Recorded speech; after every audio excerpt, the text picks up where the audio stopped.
चलो तुम लोग यहाँ पर ध्यान देना, यहाँ पर जितने भी लिखा है कितने 8 है, ठीक है।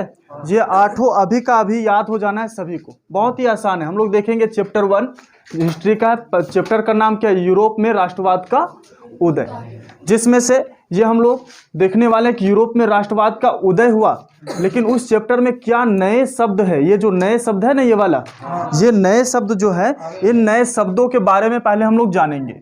तो यहाँ पहला शब्द क्या है, कुलीन वर्ग, यानी कुलीन वर्ग किसे कहते हैं, या क्वेश्चन आ जाता है कुलीन वर्ग से हम क्या समझते हैं, यानी आप क्या समझते थे। ये जमीन के मालिक, जमीन के मालिक यानी कि जो बहुत ज्यादा जिसके पास जमीन होता है वो तो मालिक कहलाएगा, जिसको जमींदार के रूप में भी बोलते हैं, भूमि का स्वामी भी बोलते हैं, या फिर यूरोपीय महाद्वीप का सबसे शक्तिशाली व्यक्ति। और वैसे वर्ग के जो लोग रहते थे उसको हम क्या बोलते थे, कुलीन वर्ग कहा जाता था। आगे है निरंकुशवाद, निरंकुशवाद, यहाँ पर देखो क्या लिखा गया, अंकुश, अंकुश का मतलब होता है कोई पाबंदी नहीं, ठीक है। अंकुश नहीं का मतलब कोई पाबंदी नहीं, कोई पाबंदी नहीं।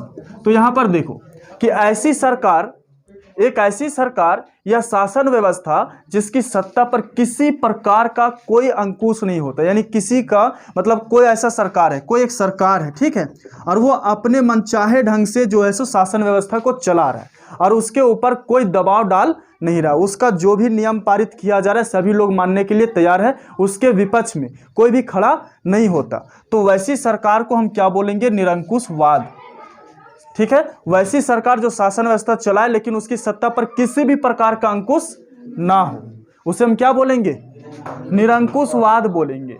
आगे है उदारवाद, यहां पर देखो उदारवाद और रूढ़िवाद, ये दोनों में थोड़ा सा अंतर है, याद रखने का, बहुत सिंपल।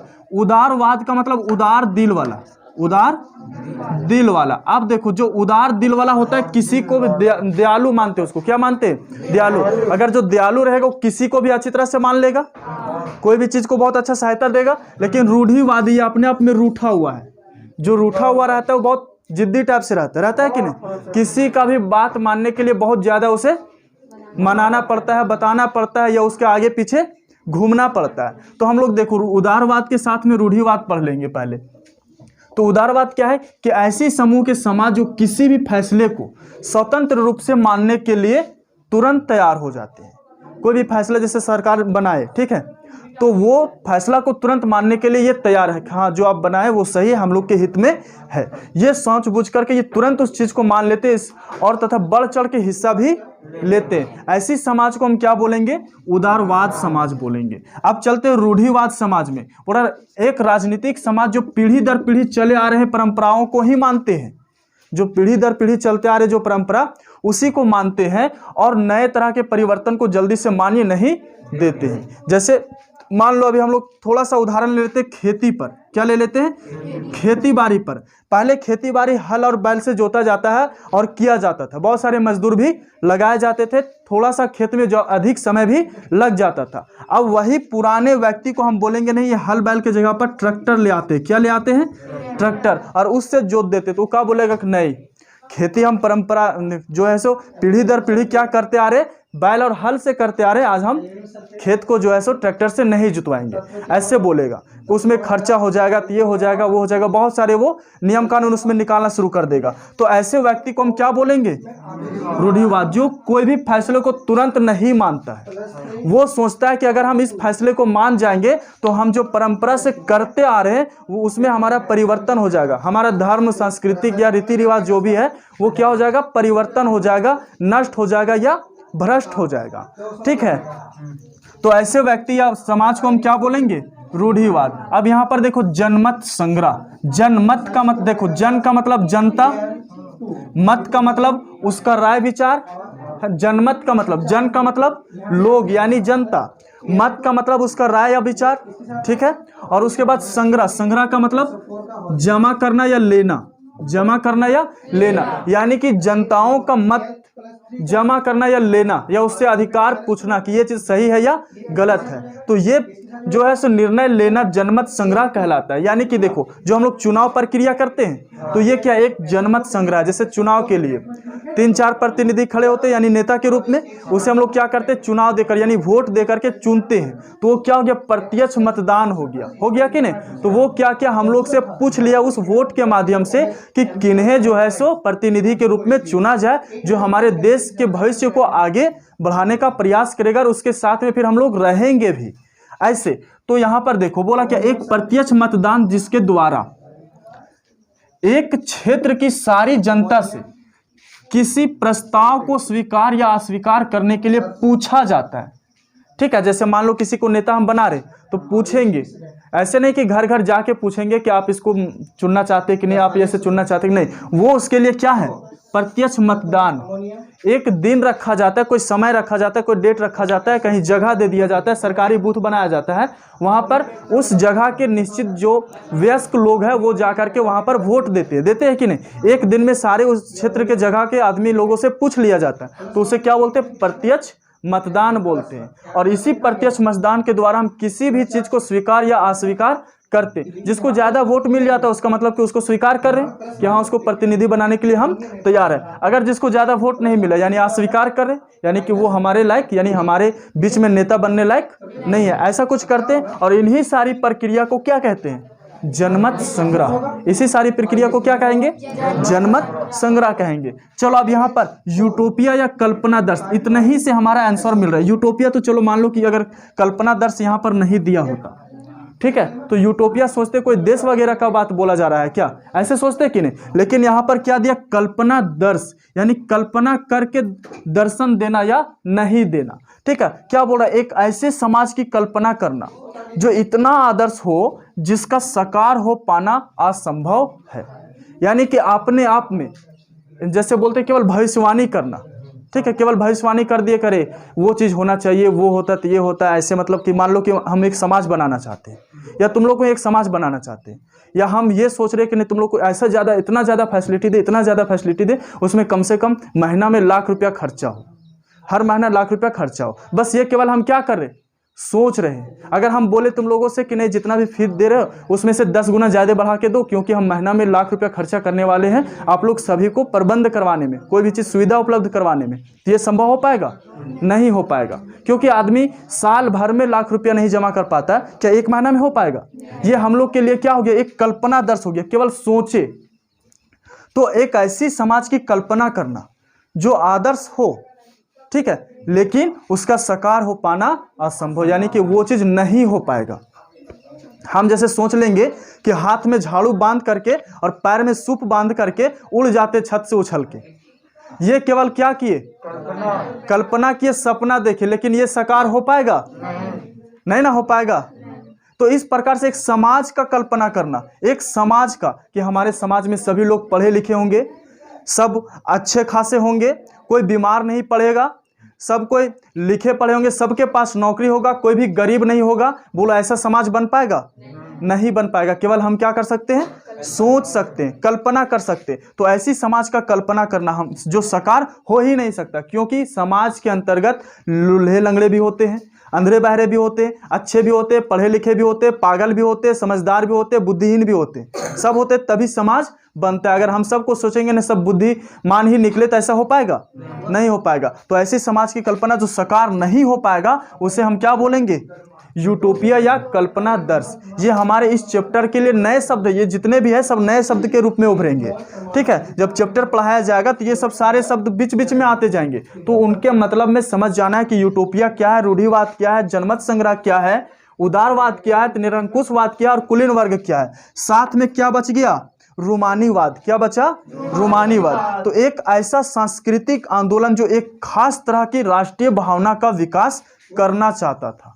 ठीक है, ये मतलब रूमानीवाद जो था, यहां पर देखो उदारवाद, रूढ़िवाद, रूमानीवाद और फिर नारीवाद। ये चारों एक दूसरे से संबंध रखता है। उदारवाद में हम लोग देखें कि कोई भी फैसला अगर सरकार के द्वारा लिया गया या कुछ परिवर्तन किया गया तो वो समूह तुरंत मानने को तैयार हो जाता है, उसे हम क्या बोलेंगे?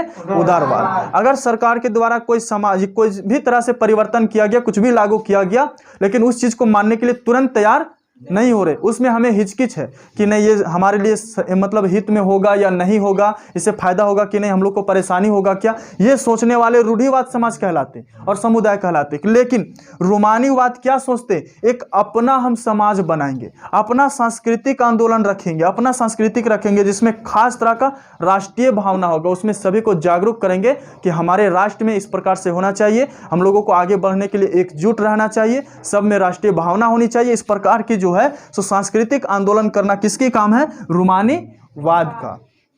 आगे चलते नारीवाद। यहां से भी समझना चाहिए नारीवाद क्या है। नारीवाद एक बहुत महत्वपूर्ण भूमिका निभाती है। अगर ये नहीं मिला, ये हमारा अधिकार हो गया। नारीवाद क्या है? हमारा अधिकार है। अगर हमारा अधिकार नहीं होगा तो हम लोकतांत्रिक देश रहने वाले कहलाएंगे ही नहीं। मान लो हम कहीं भी जाएंगे और हमारा बात अगर नहीं रखा जाएगा तो ये नारीवाद के खिलाफ है। कोई जरूरी नहीं कि नारी ही, देखो स्त्री पुरुष को सामाजिक, आर्थिक एवं राजनीतिक समानता की सोच के आधार पर महिलाओं के अधिकारों और हितों का बोध नारीवाद ही कहलाता है। बोला जाता है लेडीज फर्स्ट, या फिर हमारे समाज में या हमारे देश में क्या है, महिलाओं को ऊंचा दर्जा दिया गया है। हमेशा बोला गया है कि बेटी बचाओ बेटी पढ़ाओ, बोला जाता है कि नहीं, इनको सम्मान दो, क्योंकि इसी से हमारा भविष्य उजागर होता है कि नहीं। तो नारीवाद क्या कहलाएगा कि स्त्री पुरुष को सामाजिक, आर्थिक एवं राजनीतिक समानता की सोच के आधार पर महिलाओं के अधिकारों और हितों का बोध नारीवाद ही कहलाता है। एक बार अच्छे से सुन लेंगे। कुलीन वर्ग क्या था? जिसके पास बहुत ज्यादा जमीन हो या जमीन का मालिक हो, या फिर यूरोपीय महाद्वीप का सबसे शक्तिशाली व्यक्ति को क्या कहा जाता था? कुलीन वर्ग कहा जाता था। निरंकुशवाद, वैसी सरकार या शासन व्यवस्था जिसमें किसी दूसरे का पाबंदी ना हो, उसे हम क्या बोलेंगे? निरंकुशवाद। उदारवाद, वैसे समूह जो कोई भी फैसले को मानने के लिए तुरंत तैयार हो जाए, परिवर्तन करने के लिए तुरंत तैयार हो जाए, उसे हम क्या बोलेंगे? उदारवाद। जनमत संग्रह, किसी भी प्रतिनिधि को चुनने के लिए जनताओं से उसके रूप में, मतदान के रूप में प्रत्यक्ष से स्वीकार और अस्वीकार करने के लिए जो मत लिया जाता है, उसे हम क्या बोलेंगे? जनमत संग्रह। रूढ़िवाद क्या हो गया? किसी भी फैसले या परिवर्तन को मानने के लिए तुरंत तैयार नहीं हो, उसे हम क्या बोलेंगे? रूढ़िवाद। यूटोपिया, वैसी समाज की कल्पना करना जो साकार नहीं हो सकता, उसे क्या बोलेंगे? यूटोपिया। रूमानीवाद, ये अपना एक सांस्कृतिक आंदोलन रखता है ना, ये अपना एक नया समाज बनाना चाहता है जिससे राष्ट्र हित में कार्य किया जाएगा। जैसे कोई वॉलंटियर वगैरह या कोई समाज वगैरह बनाया जाता है तो उसमें क्या बोला जाता है कि केवल अपना घर का भरण पोषण करो, नहीं अपने समाज को देखो। इस प्रकार से अगर हर लोग अपने अपने समाज को अच्छी तरह से देखना शुरू कर दे तो बोलो हमारा राष्ट्र जो उन्नति की ओर बढ़ेगा कि नहीं? बढ़ेगा। उसी प्रकार से क्या? नारीवाद, रूमानीवाद हो गया। नारीवाद, स्त्री पुरुष को सामाजिक, आर्थिक और राजनीतिक समानता को सोचते हुए महिलाओं का एक विशेष अधिकार या दर्जा देना है ना, उसे हमेशा बचा करके रखना ही क्या कहलाता है? नारीवाद कहलाता है। ये सारे समझ में आ गए? चलो फिर आगे और देख लेते हैं। चलो, तो अभी हम लोग क्या देखे थे? इससे पहले 8 पॉइंट देख लिए थे, अब 9वां पॉइंट से शुरू करने वाले। पहले क्या? जुकर्स। अब ये देखेंगे एक नया शब्द इसमें आने वाला है, क्या? जुकर्स। ये जुकर्स क्या होता है? तो जुकर्स है पर्सा की एक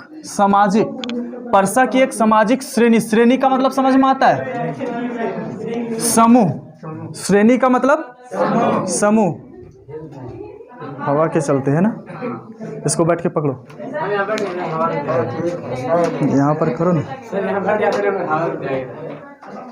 चलो, उसके बाद सामाजिक श्रेणी, यानी कि श्रेणी का मतलब क्या होता है? समूह का नाम जिसमें बड़े बड़े जमींदार शामिल होते थे, ठीक है, उसे क्या कहा जाता था? जुकर्स कहा जाता था। यहाँ बैठ बहुत हिलता है ना। चलो आगे देखते हैं। जॉल्वेराइन क्या है? आगे जॉल्वेराइन, ये बहुत बड़ा मीनिंग रखता है अपने आप में। जॉल्वेराइन क्या था? सो ध्यान दो। यह एक जर्मन शुल्क संघ था। संघ का मतलब समझ में आ रहा है? संघ का मतलब एक गठन, ठीक है, एक गठन, शुल्क जमा कराने वाला एक गठन। कौन था?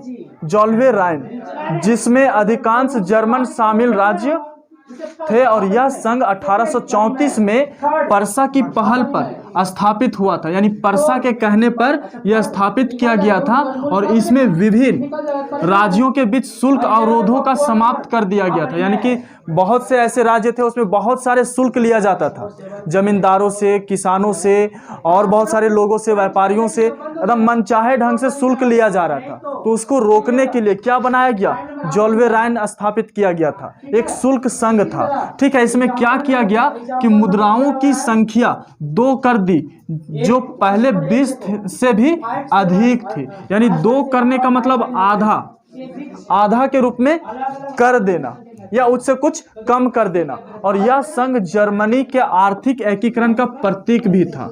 यानी जर्मन जो राष्ट्र था ना, जर्मन राष्ट्र, उसको बनाने के लिए, उसका एकीकरण करने के, यानी कि उसका विनिर्माण कराने के लिए ये जोल्वेराइन जो है बहुत अहम भूमिका निभाए। जिस प्रकार से ये और ये थे अपने अपने राष्ट्र के लिए। तो चलो देखते हैं कि जूसेप्पे मैत्सिनी क्या थे। तो इटली के एक महान क्रांतिकारी ये जूसेप्पे मैत्सिनी आएगा कि जूसेप्पे मैत्सिनी पर निबंध लिखे।